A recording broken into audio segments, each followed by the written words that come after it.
October 1944. Dawn leaks pale through the fog outside a railway depot west of Reading. A truck grinds to a stop, its tires sinking into the mud left by last night's rain. 30 prisoners climb down, boots slapping against the soaked earth. Their uniforms are torn, faces hollow, hands bound with rough canvas strips.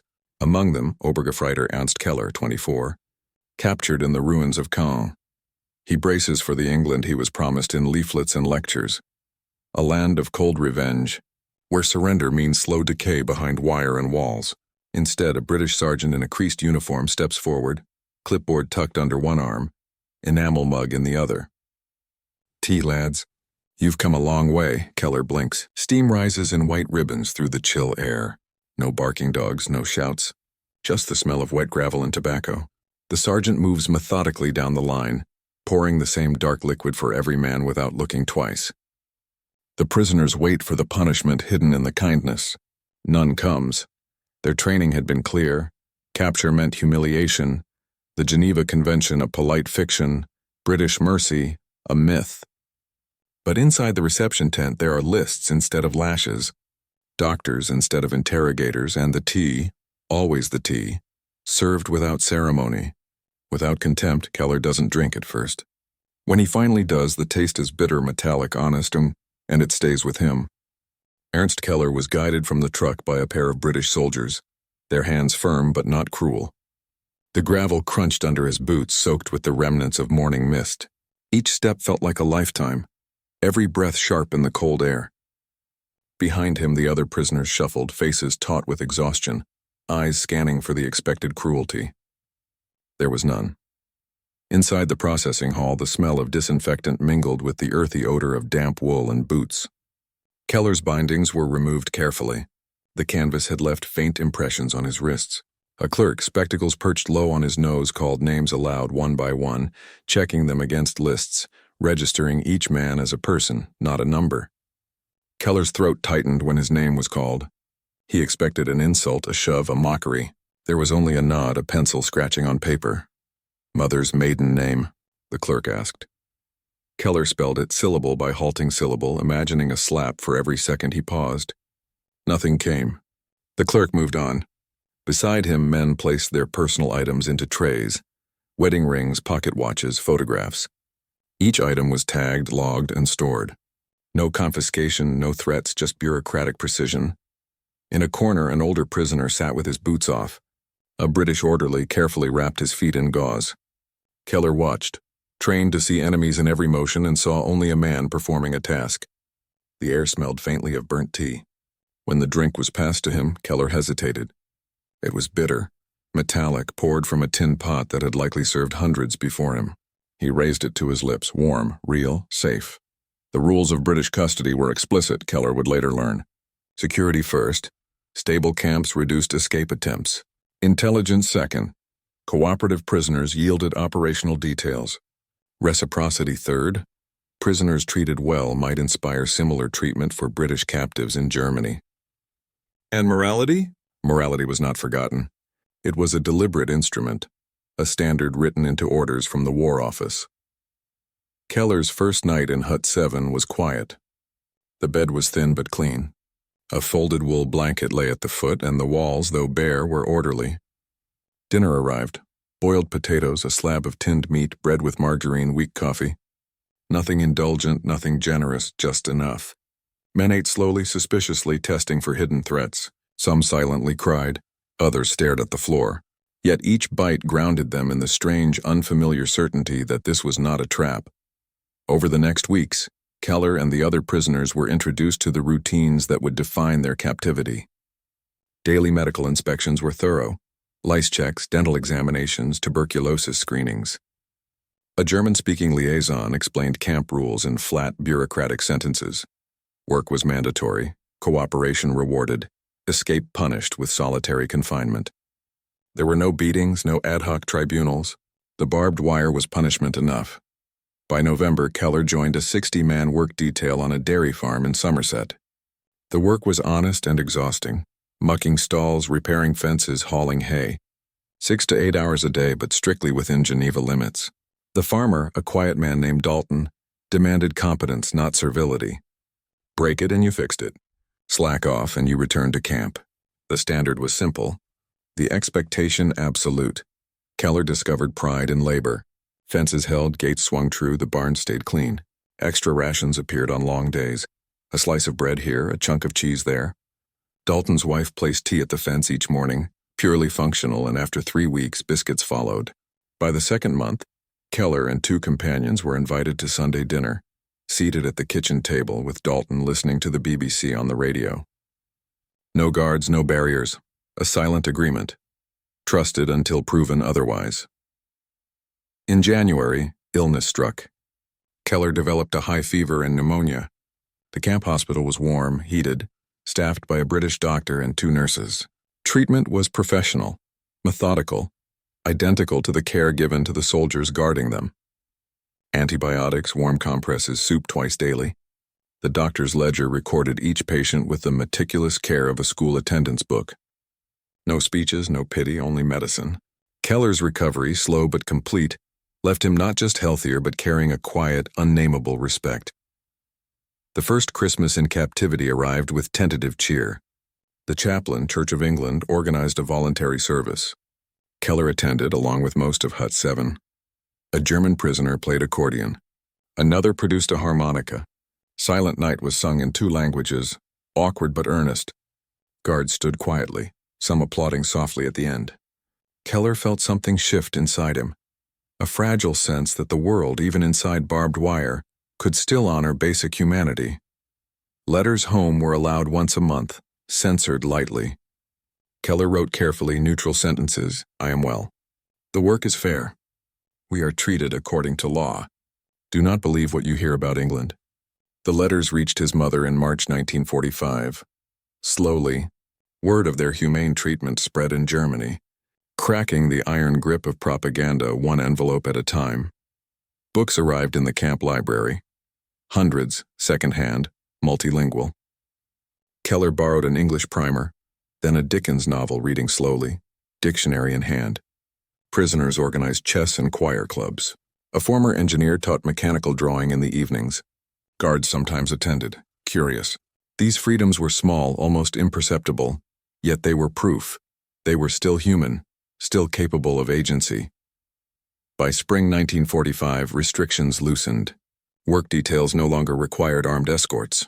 Keller walked to the farm each morning unguarded, a 2-mile trek through fields still wet with dew. Dalton handed him the tractor keys without a word. Plow the north field. I'll check it this afternoon. No test, no supervision, no threat. Keller plowed straight rows, checked fuel, parked the tractor. Dalton inspected, nodded once. Good. And that was enough. Competence earned respect. Respect earned trust. Trust became mutual regard. Keller sat on his bunk one evening, holding the chipped enamel cup that had become his personal mug. The war was ending.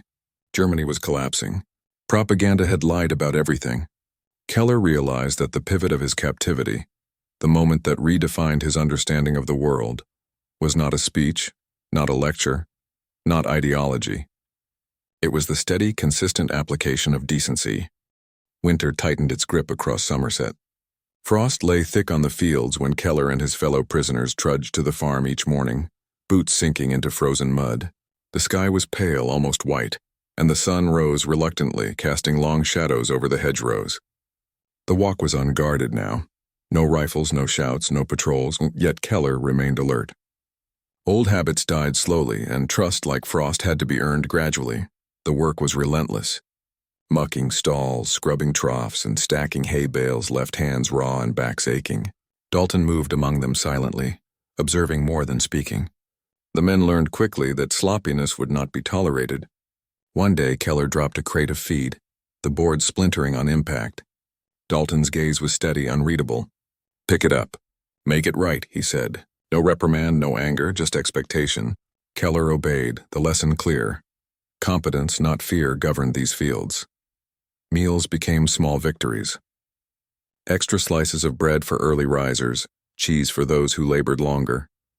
Dalton's wife maintained her ritual, tea left at the fence post each morning, yet she began leaving a small plate of biscuits on snowy days. Keller accepted them silently at first, but each gesture carried weight. They were not kindnesses meant to mollify. They were acknowledgments of effort, tokens of trust slowly being built between captor and captive. The camp hospital remained a quiet sanctuary. Keller caught a persistent cough, the onset of a mild bronchial infection aggravated by cold mornings. The British doctor, methodical and steady, examined him with routine precision, prescribed treatment, and left him to recover. No speeches about suffering, no lectures on gratitude, just medicine delivered with bureaucratic care. Nurses ensured warmth, clean bedding, and nourishing broth. Keller lay in bed staring at the ceiling, feeling something unfamiliar: safety. Social life in the camp began to bloom in subtle ways. The library, modest but rich in second-hand texts, became a haven. Keller struggled through an English novel, dictionary in hand, savoring each passage. Evening gatherings evolved into chess matches, impromptu language lessons, and choir practice. The camp guard sometimes lingered, observing with quiet curiosity. Keller realized that these moments, and as small as they seemed, represented freedom within the wire. Agency, choice, humanity. One afternoon in February, a skirmish occurred during a work detail. A guard, frustrated by a spilled bucket, shoved a prisoner. The camp commandant summoned both men later that day. The guard was reprimanded, removed from duty for a week. Keller watched the proceedings in disbelief. In his own army, a misstep like this would have brought punishment to the prisoner, perhaps severe. Here even authority bent toward fairness, standards applied to everyone. A seed of understanding grew. Decency was deliberate, disciplined, and enforced consistently. Winter evenings were long and introspective. Keller often returned to his bunk, cup of bitter tea in hand, reflecting on contrasts between what he had been taught and what he now witnessed. Propaganda had painted the British as merciless, unprincipled, and cruel. Instead, he found structure, fairness, and an unexpected civility. It unsettled him. It forced a reckoning with the ideas he had carried unquestioned for years. One simple, constant principle began to emerge: restraint in power speaks louder than cruelty and authority. By March, Keller had earned a place of quiet respect among both prisoners and the farmhands. Dalton, rarely expressive, nodded approvingly at completed work. Keller discovered pride in mastery: fences that didn't sag, gates that swung true, barns kept meticulously. The men began volunteering extra hours not for additional rations, but because leaving tasks unfinished felt wrong. Competence became a currency, exchanged for trust and mutual regard. A day in early April brought warmth, mud softening to black earth, crocuses pushing through frost. Keller walked to the north field, tractor idling under his hands. No guard accompanied him. Dalton, hands folded behind his back, watched from the farmhouse door. "Straight rows," he said simply. Keller guided the tractor with deliberate care. When he parked it later, Dalton's single nod sufficed, acknowledgement without flourish. Yet Keller felt a quiet transformation within, the recognition that competence and reliability could inspire trust, even in captivity. Letters remained a lifeline. Keller composed them carefully, each phrase neutral, factual yet truthful. "I am well. The work is steady.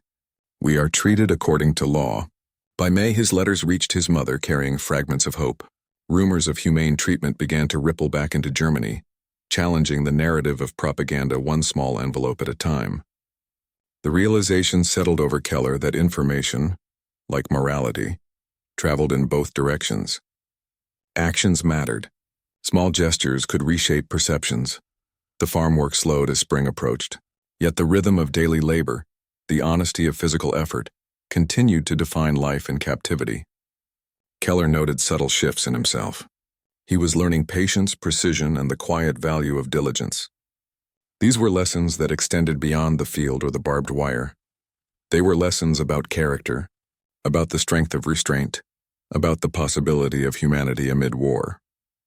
One evening, Keller joined a small choir rehearsal in the barracks. The voices were rough, tentative, but earnest. The chaplain, gentle and mild, conducted without ceremony. Guards lingered quietly, listening. Keller sang in German, the notes faltering, yet something remarkable occurred, a shared moment of connection. Enemies were reduced to individuals. Humanity persisted despite uniform, language, and national allegiance. A small seed of mutual understanding had taken root. As the war's end drew closer, Keller's reflection deepened. He understood that captivity could have been a crucible of resentment and despair. Instead, Britain's policies had transformed it into a space where dignity, fairness, and disciplined civility held sway. Each meal, each nod of approval, each letter home, each subtle gesture of trust reinforced a single, profound lesson.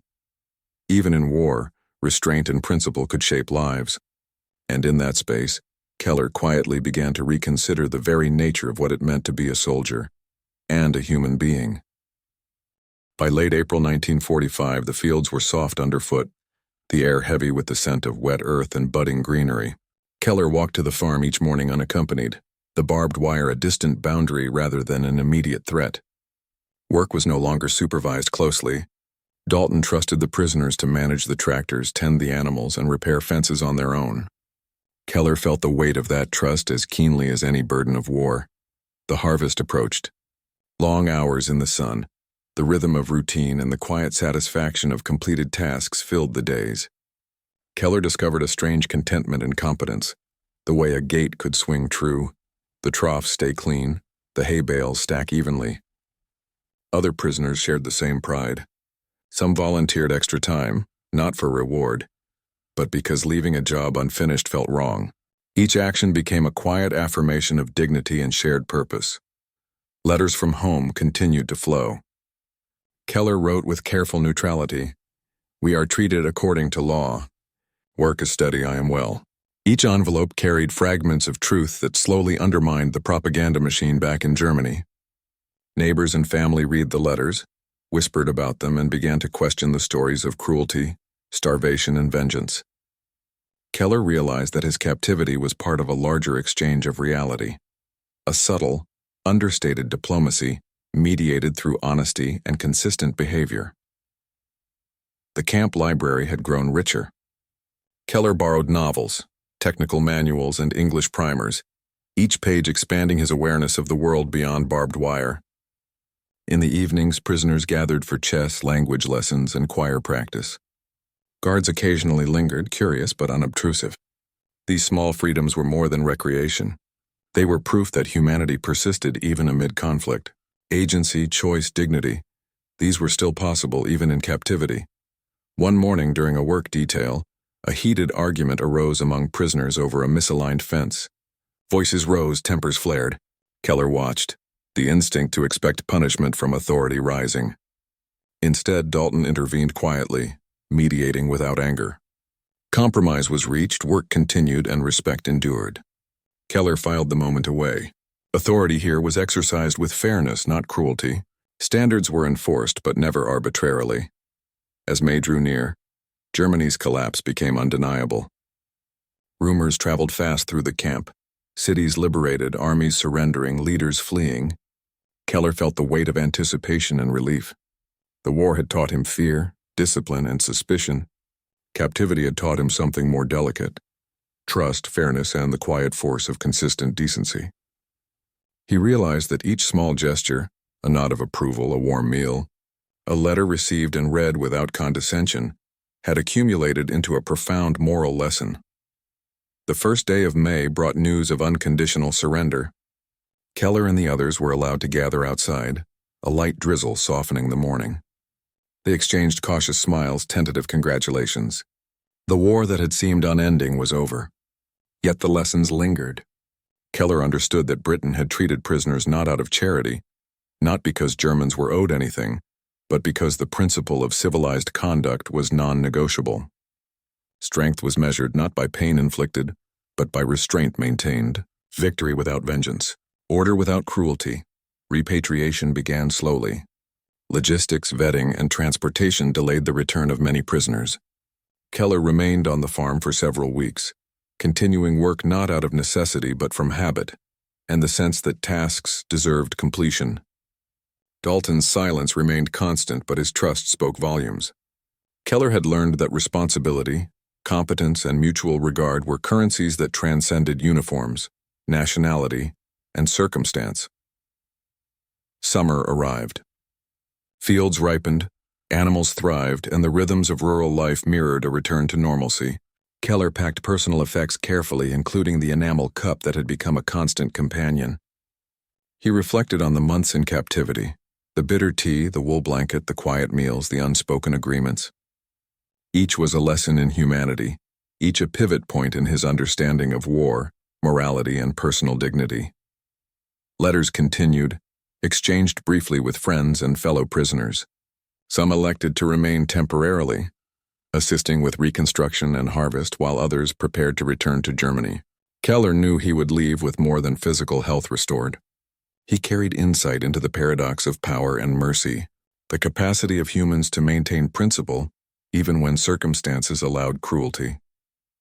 On the day of his departure, Keller walked the path to the transport truck with a calm he did not feel when he first arrived. The fields, the tractors, the barn, all were imprinted on his memory. Dalton nodded once, brief and unreadable. Keller nodded back. The barbed wire faded behind him, yet the lessons of restraint, trust, and decency remained indelible. Years later, when asked about the experience, Keller would speak not of the discomforts, the hunger or the cold, but of the consistency of treatment, the quiet enforcement of fairness, and the way ordinary tasks carried extraordinary moral weight. He remembered the tea served without ceremony, the blankets folded at the foot of the bed, the trust earned in grease and sweat, and the first nod from Dalton after a job well done. Civilization, he realized, was not the absence of conflict. It was what one did when the world allowed abandonment of principle, but one chose restraint instead. Keller returned to Germany in late 1946. His mother was alive. The town in ruins, yet life persisted.